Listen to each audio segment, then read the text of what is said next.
Olá, no Mulheres em Foco de hoje, eu converso com Angélica Vitalino, que é professora da Rede Pública de Ensino aqui do Rio Grande do Norte e coordena atualmente a Biblioteca Municipal Professora Elienay Dantas Cartacho, aqui de Parnamirim. A gente vai falar sobre a trajetória profissional dela, também sobre os livros e sobre o papel da biblioteca na formação das nossas crianças, adolescentes, na formação da nossa sociedade.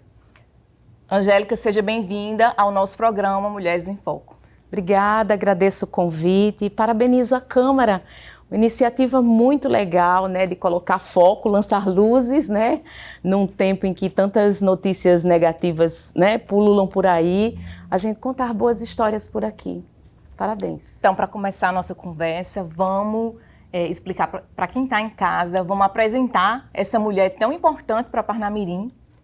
Como é que foi, como é que se deu a trajetória profissional dela? A sua formação é em letras, você atuou na rede municipal, na rede estadual de ensino, atualmente está à frente da biblioteca municipal, também está se formando em biblioteconomia, é uma trajetória longa, sempre dedicada à educação e aos livros, mas detalhe para a gente como é que foi essa escolha, Angélica, para você. Então, toda a autodescrição é difícil de ser colocada, né? Mas eu digo que eu sou uma mulher simples com um propósito fixo, né? Um propósito um pouco mais elevado. E então eu gostaria de responder as suas perguntas trazendo alguns livros que nós temos na biblioteca. Apenas um destes aqui é meu, os demais estão no acervo e quando a gente for falar dos serviços, então a gente fala um pouquinho mais sobre isso. Eu quero começar com essa obra que traz algumas memórias de Parnamirim, do falecido Nivaldo Gomes Xavier, né? Então essa obra Nos Tempos das Bocas de Ferro, e aqui logo no prefácio ele diz assim, ó, é graça divina começar bem. Então, com essa frase aqui dele, eu quero falar um pouco da minha família. Eu sou filha de um pai militar, que veio a Parnamirim como tantos outros, né, na década de 70, e a minha mãe dona de casa, e cresci então já, porque tem uma palavra que eu gosto muito chamada vocação. Vocação começa a se dar logo cedo, então logo na infância, aquela história de colocar as bonequinhas para a gente fazer de conta que é professora. E aí eu fui cursando, passei a minha vida toda aqui numa escola pública, a Escola Santos Dumont, né? Voltei a essa escola como professora concursada da rede estadual, né? Essa memória é muito forte para mim. E aí, doutor Nivaldo também traz uma citação de um religioso, Santo Agostinho, que ele diz: quando não se pode fazer tudo o que se deve, deve-se fazer tudo o que se pode. Então, a minha história começou a se entrelaçar, né? Eu ganhei um concurso quando estava na biblioteca escolar da Escola Estadual Maria Cristina e fui até a Colômbia conhecer a experiência das bibliotecas por lá, no ano de 2009. E essa experiência, que foi uma imersão, eu passei alguns dias lá e foi mudou. Virou uma chave na minha cabeça para me fazer entender um pouco mais sobre a importância das bibliotecas. E sobre a Angélica leitora, qual a sua escritora preferida? Quando você está lá dentro da biblioteca, qual o setor, qual o lugarzinho que você mais gosta de visitar? Olha, se ela não ganhasse o prêmio Camões de Literatura recém-divulgado, né, ela ainda seria a minha preferida. A Adélia é uma querida, eu a acompanho durante muito tempo, ela é muito reclusa das redes sociais e eu já fui a Minas Gerais porque eu tenho uma coleção de livros autografados e este autógrafo me falta. Mas a Adélia, ela é muito reclusa, né, como eu falei, mas eu a acompanho, sobretudo nos seus escritos. E aqui ela traz um poema dela que me acompanha também no meu ofício. Ela diz assim: louvai o Senhor, livro meu irmão, com vossas letras e palavras, com vosso verso e sentido, com vossa capa e forma, com as mãos de todos os que vos fizeram existir, louvai o Senhor. Então, a Adélia acabou de ganhar o mais importante prêmio da língua portuguesa no ano que ela faz 88 anos, né? Ou seja, está prestes a lançar um livro.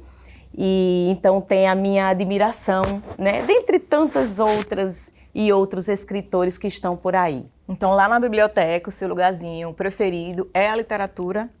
É difícil, né? É como se eu tivesse que escolher entre alguns dos filhos. Acho que talvez sim. A literatura, a parte da literatura infantil também, porque eu sou muito ligada a receber as escolas com a visita guiada, enfim, as coleções. Que é um dos serviços que a gente vai falar daqui a pouquinho. Existe hoje em dia uma visita guiada que vocês recebem às escolas aqui do município. Mas continuando a nossa conversa, essa formação de leitores é o que te motivou a sua trajetória profissional inteira, né? Você tem uma vasta experiência nas escolas, agora na biblioteca. Agora que eu digo que também não é agora tão recente, né? Já tem um tempo. Então, como é que você vê que os livros mudam, Angélica? Como é que eles atuam na formação das nossas crianças e adolescentes hoje em dia? É importante a leitura? Então, Ana Maria Machado, nessa obra Balaio, ela é fruto esse livro é muito especial, ele é fruto de uma série de conferências que Ana Maria Machado, escritora de livros para crianças, mas também conferencista, e aí ela fala aqui: a leitura pode ser a chave do tamanho, para usar a expressão que Monteiro Lobato criou e empregou para dar o título de um dos seus livros mais fascinantes. Mas tamanho não basta. A menor de todas as personagens, a boneca Emília, junto com o boneco Visconde de Sabugosa, decide terminar com todas as guerras e parte para a ação. Uma simples boneca de pano toma essa decisão após ser alimentada com as ideias e valores transmitidos pela que Dona Benta vinha contando. Então, veja, esse exemplo que Ana Maria Machado traz, né, ele traduz um pouco do que nós cremos. Ora, se na infância essa esponjinha, né, que absorve tudo que é colocado ali, for alimentado com boas ideias, com bons valores, com bons livros, com uma boa dedicação de tempo, porque repartir a leitura de um livro significa repartir tempo. E o livro transforma, a leitura transforma. Transforma-se e transforma até aquele momento, no momento de partilha importante.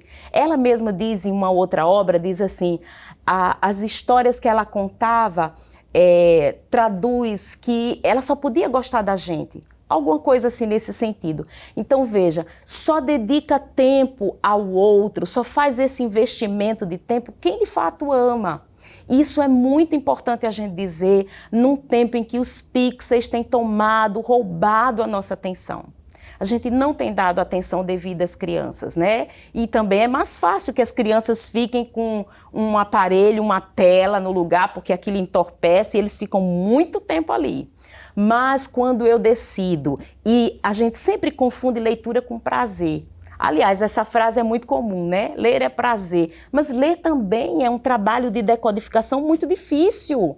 Quantas e quantas vezes você que está nos assistindo está lendo algo e, eita, a gente precisa voltar e fazer a leitura novamente porque não aprendeu o que é devido. Então, exige algo e a gente então coloca situações mais difíceis e mais complexas e mais elaboradas, e isso nos vai fazer bons leitores como cidadãos e também bons leitores pensando naqueles números educacionais, aquelas estatísticas também que todo município e estado deseja, que é levar os nossos índices que ainda são pífios. Vocês fazem essa análise, inclusive, na biblioteca? Como é que é feito? Olha, nós temos um protocolo de comportamentos leitores, né?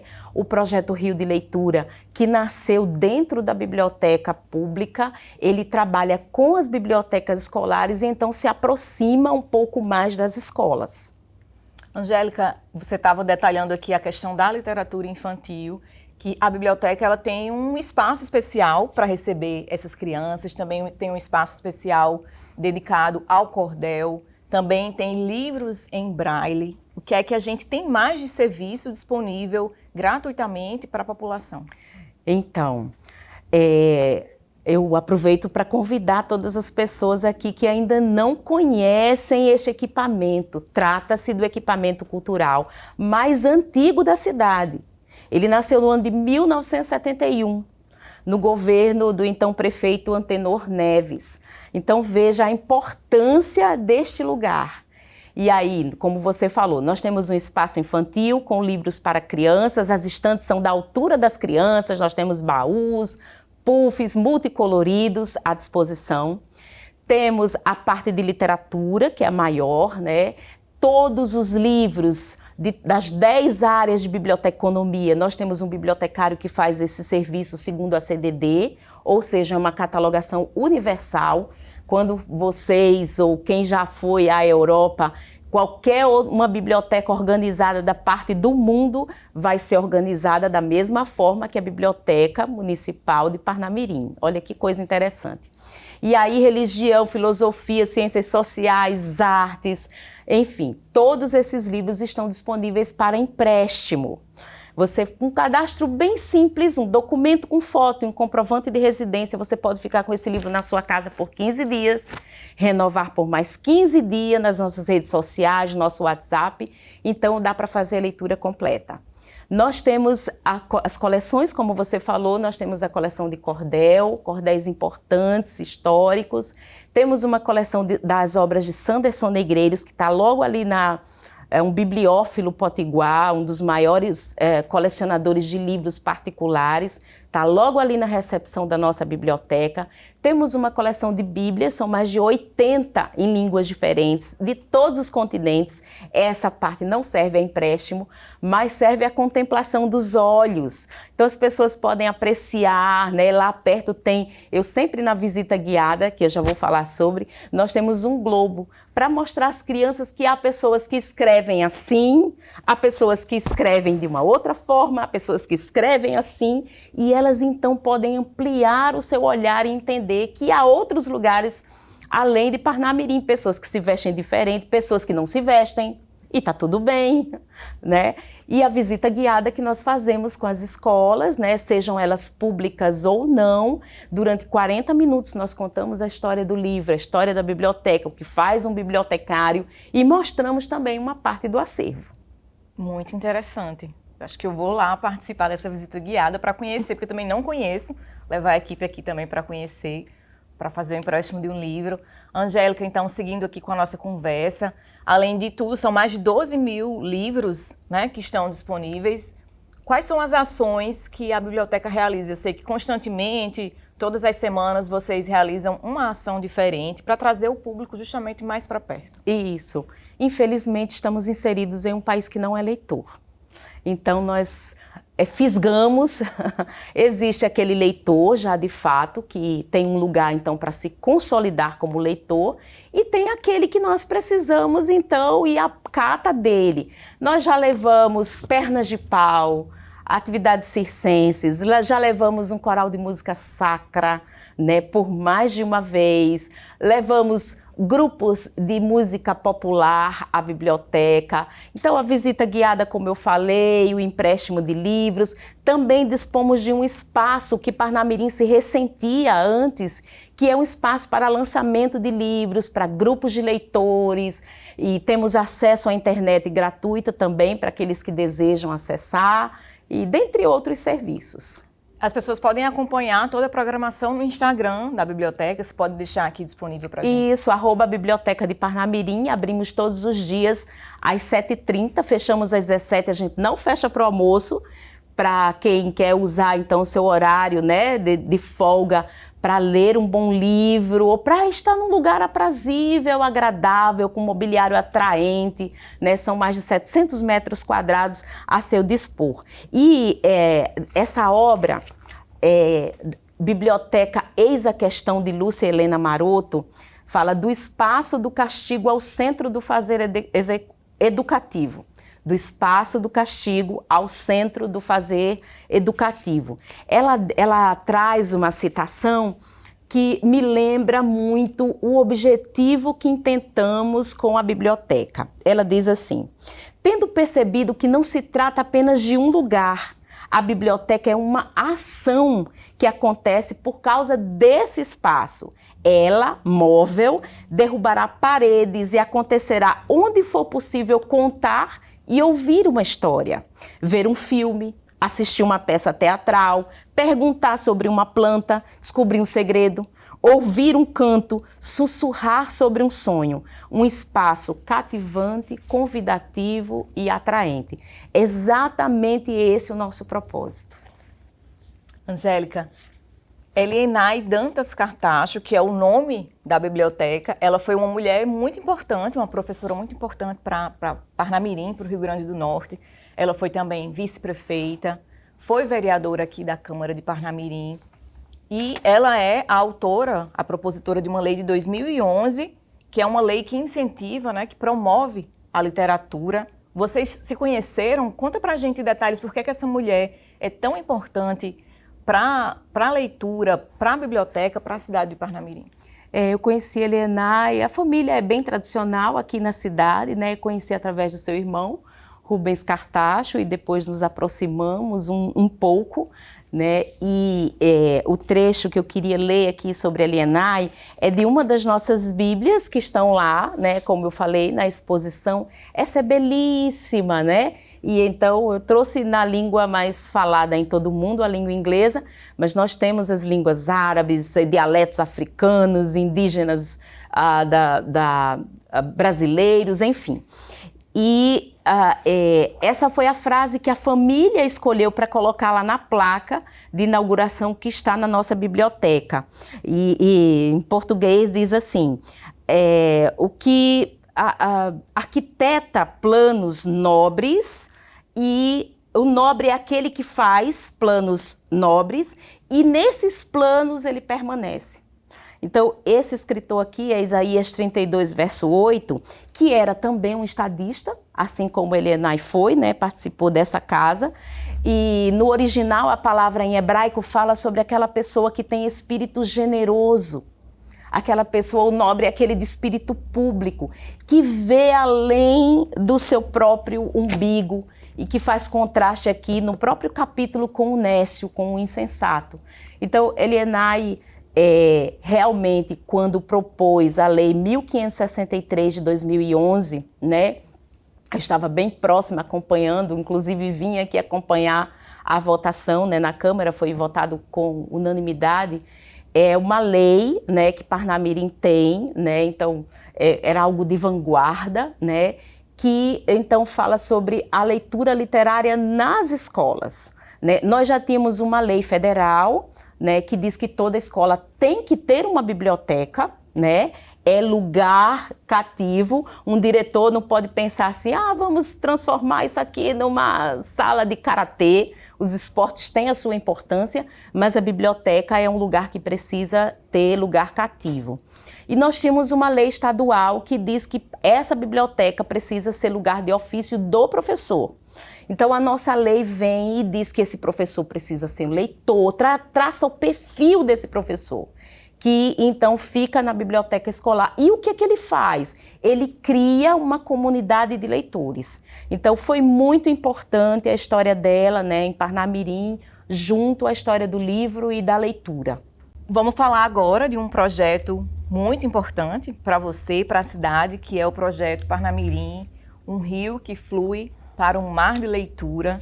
É um projeto que não é um projeto recente, que é um projeto também que já foi premiado nacionalmente. Como é que surge esse projeto e o que é que ele realiza ainda até hoje? Sim. Ele continua, né? Sim. Como é que ele funciona? Explica pra gente. Então, o projeto nasceu no ano de 2010, né?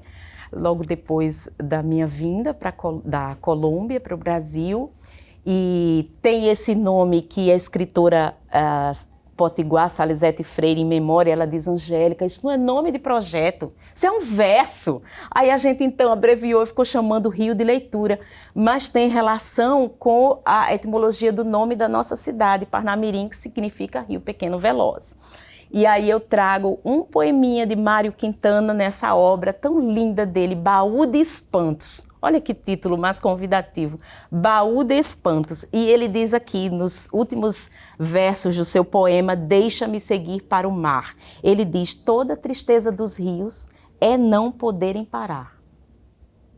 Olha que lindo, eu me emociono. É lindo. Toda tristeza de um rio é não poder parar. Nasceu como um córrego, o Rio de Leitura, nasceu pequenininho, a gente precisava dizer para o gestor: olha, a gente precisa de o óbvio, e convencer o óbvio às vezes é difícil, muito viu? Difícil. Então a gente precisava dizer ao gestor: olha, a gente precisa de uma biblioteca, tira os livros dos seus armários. Vamos colocar para as crianças. Não, mas esses livros vieram do governo federal, eles são muito caros, por isso que tem que estar com as crianças. Porque as crianças merecem, serve, né? As crianças merecem justiça, verdade e beleza. As crianças merecem esse investimento. E aí a gente começou muito timidamente, tirar das salas bicicletas esquecidas, carteiras quebradas, e então disponibilizar para aquela comunidade, ou seja, alunos, professores, pais de alunos, comunidade do entorno, uma biblioteca.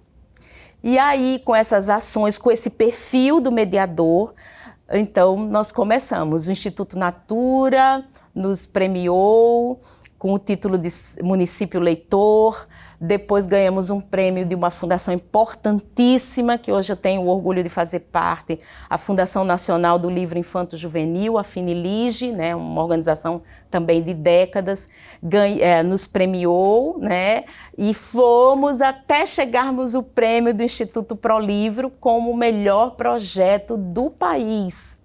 E então nós fomos a São Paulo e recebemos o prêmio, fomos ao Rio de Janeiro, a Finilige, para receber o prêmio, e enfim, os secretários foram a outros lugares para receber o prêmio. Então, Parnamirim tem uma história com a leitura. Faltava-nos esse equipamento cultural, que é a biblioteca, que agora foi revitalizada.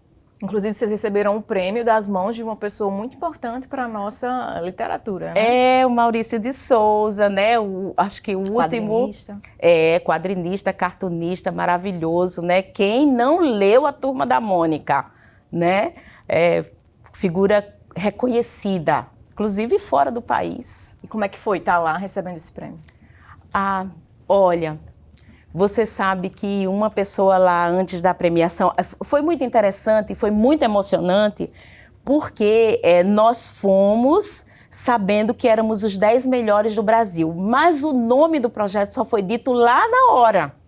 Então, nós já estávamos premiadíssimas, porque veja bem, com quem nós concorríamos? Com o Rio de Janeiro, com São Paulo, com os berços culturais nacionais. Ganhar prêmio numa cidade nordestina tem um gostinho especial a mais, porque infelizmente nosso povo precisou cavar a terra, entendeu? E às vezes faltava tempo para os livros, né? Então nós não temos como tradição as bibliotecas, diferente do lugar onde está, por exemplo, a fundação da Biblioteca Nacional, né? Enfim, e aí foi muito emocionante estar naquele auditório junto com tanta gente brava, guerreira, brasileira, que sem condições, sem recursos, sem reconhecimento na sua própria terra, e poder então a gente ostentar um prêmio desse, trazer para a nossa terra esse prêmio, né? Deveria ter trazido o troféu, que é lindo, um livro aberto, né? E foi muito emocionante, né? Então, Parnamirim, eu digo que Parnamirim tem uma tradição com a leitura, tem vocação para a leitura. Então o projeto ele começa numa biblioteca, numa escola específica e se espalha? Começou num grupo muito pequeno. Hoje a gente pode dizer que quase 100% das escolas têm bibliotecas escolares e quase todas têm um mediador de leitura, que é essa figura, né, que recebe as turmas com regularidade, que faz o empréstimo de livros, indica também, faz indicações, e para além do menino matriculado, da menina matriculada, também chega no pai, no funcionário, no professor, em toda a comunidade. Muito interessante. E além desse prêmio, vocês receberam diversos outros prêmios? Sim, sim, foram vários prêmios, todos nacionais.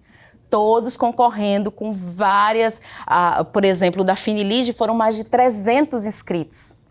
Então isso significa muito, né? Uma vez que nós não temos tantas bibliotecas assim. Angélica, e essa dedicação todinha durante anos que rendeu todas essas premiações que são fundamentais, né? Incentivam, inspiram, estimulam. O reconhecimento é muito importante, mas eu sei que lá no fundo você quer mais também. O que é que falta ainda para fazer as pessoas se interessarem pelos livros? Falta um bocado. A gente está no começo da jornada ainda e tomara que outros que venham depois de nós, né, deem prosseguimento. Nessa obra, mais uma vez, Ana Maria Machado, essa obra é muito interessante. Como e por que ler os clássicos universais desde cedo?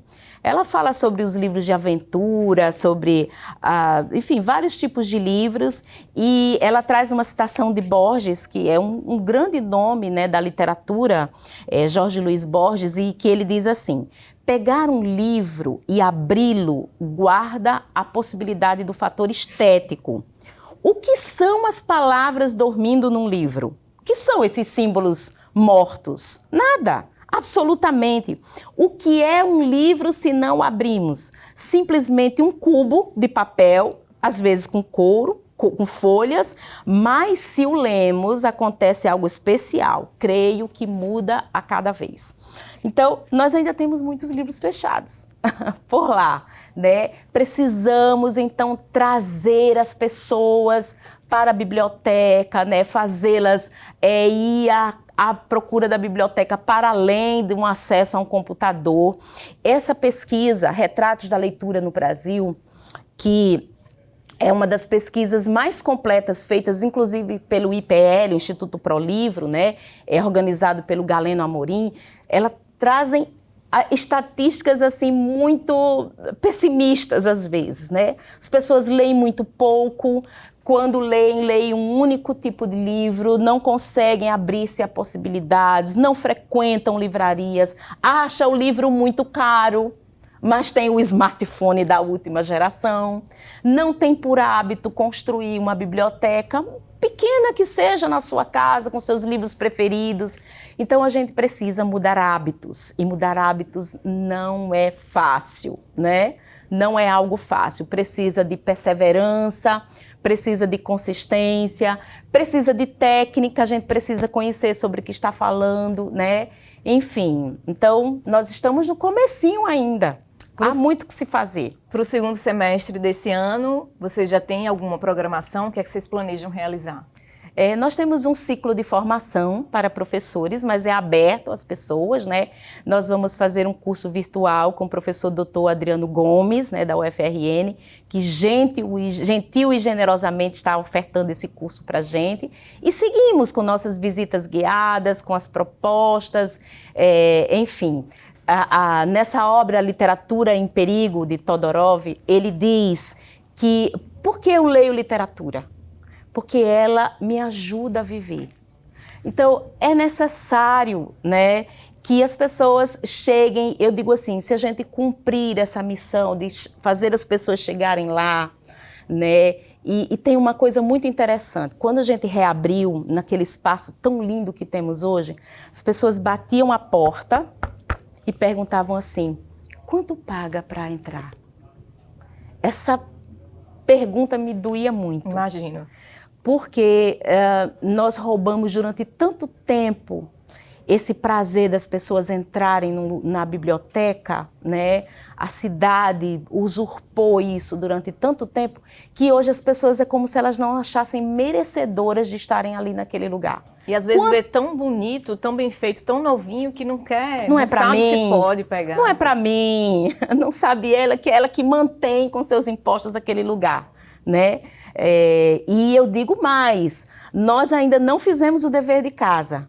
Parnamirim, para o porte da cidade que tem, deve ter uma biblioteca no litoral, deve ter uma biblioteca em Nova Parnamirim, nos bairros mais distantes. Nós estamos começando ainda, né? Nós devemos ter várias bibliotecas. Eu acredito que isso pode impactar índices educacionais e sociais também.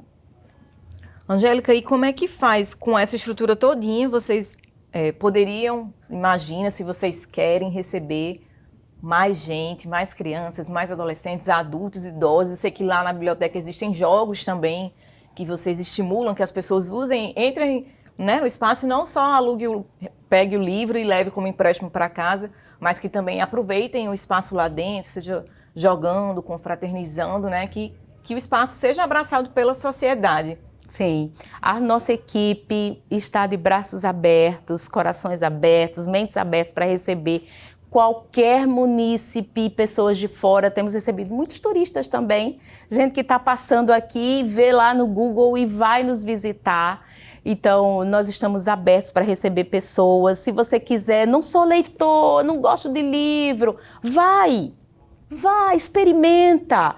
Quem sabe uma biografia, um romance, a literatura infantil que não é apenas para crianças, há livros infantis belíssimos à disposição, né? Ou para frequentar o lugar, para usar o ar-condicionado, pegar o Wi-Fi, enfim, visite, esse lugar é belo, é nosso. Eu digo que é o equipamento público hoje mais bonito da cidade.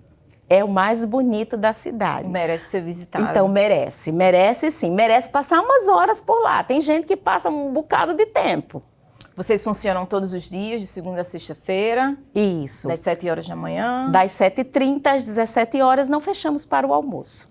Então, lá disponíveis para acesso de livros, acesso também da internet, quem precisa, né? Não tem em casa que acessar também. Para os jogos, para confraternizar, não pode fazer barulho, mas dá para conversar ali, tem um cantinho reservado. Às vezes a gente faz um barulhinho com algumas ações que nós temos. E tem uma coisa muito legal que nas redes sociais você vai poder pegar melhor. Nós temos um site biblilivre.parnamirim.r.gov. Enfim, você vai acessar lá no nosso Instagram e você vai poder, então, da sua casa, você pode clicar lá em pesquisa e ver que obras você pode acessar, quantas temos, se estão todas disponíveis, se estão emprestadas ou não. Então, as pessoas podem das suas casas ver se algum título que você está interessado está à disposição. E onde está localizada a biblioteca? Então, na Avenida Getúlio Vargas, né? E um dado muito interessante é que a primeira sede da biblioteca foi na Avenida Getúlio Vargas. Então, nós retornamos ao nosso endereço de origem, né? Na Avenida Getúlio Vargas, a esquina com a Secretaria Municipal de Tributação de Parnamirim. Então, a gente está chegando ao final da nossa conversa. Você gostaria de finalizar com mais algum trecho, com mais algum converso? Eu queria finalizar com um trecho da obra de Bartolomeu Campos de Queiroz, um grande cronista, contista brasileiro, também mineiro, e perdi aqui a página, mas eu vou encontrar.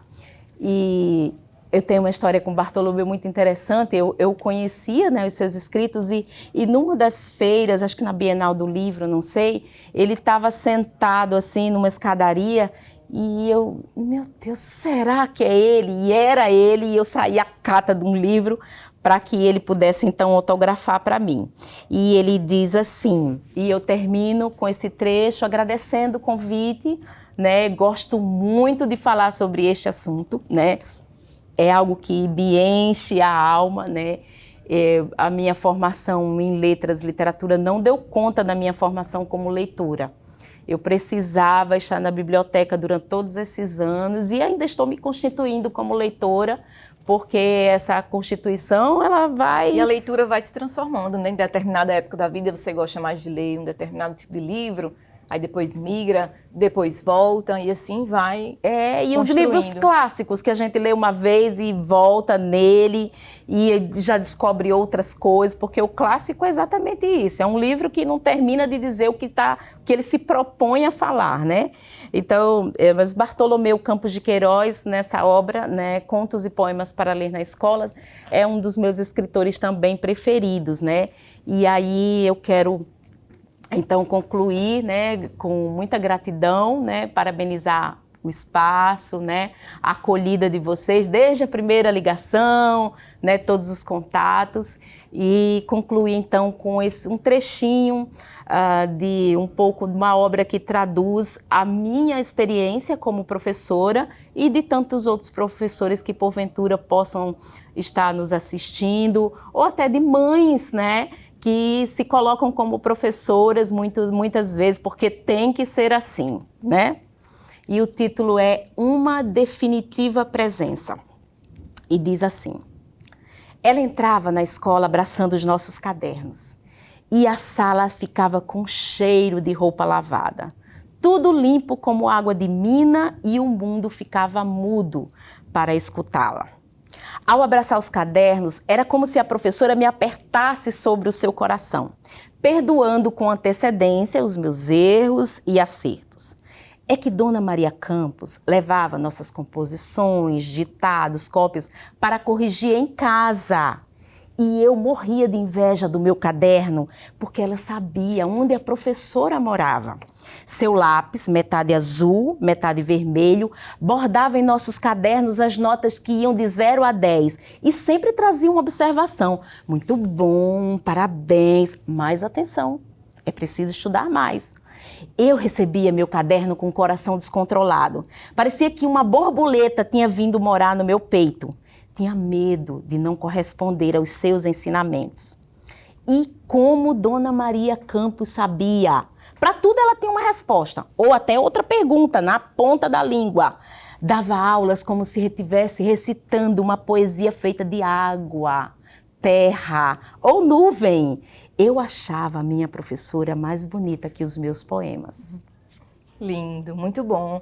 Angélica, muito obrigada pela sua atenção, pelo seu carinho, pela sua disponibilidade, que trouxe todos esses livros, leu cada verso mais bonito que o outro, né, para engrandecer aqui a nossa conversa, a nossa entrevista. Esse foi o Mulheres em Foco. Eu conversei com Angélica Vitalino, ela que é professora da Rede Pública de Ensino aqui do Rio Grande do Norte, também está à frente da Biblioteca Pública Municipal, professora Elienay Dantas Cartacho. O Mulheres em Foco fica por aqui. Até a nossa próxima edição.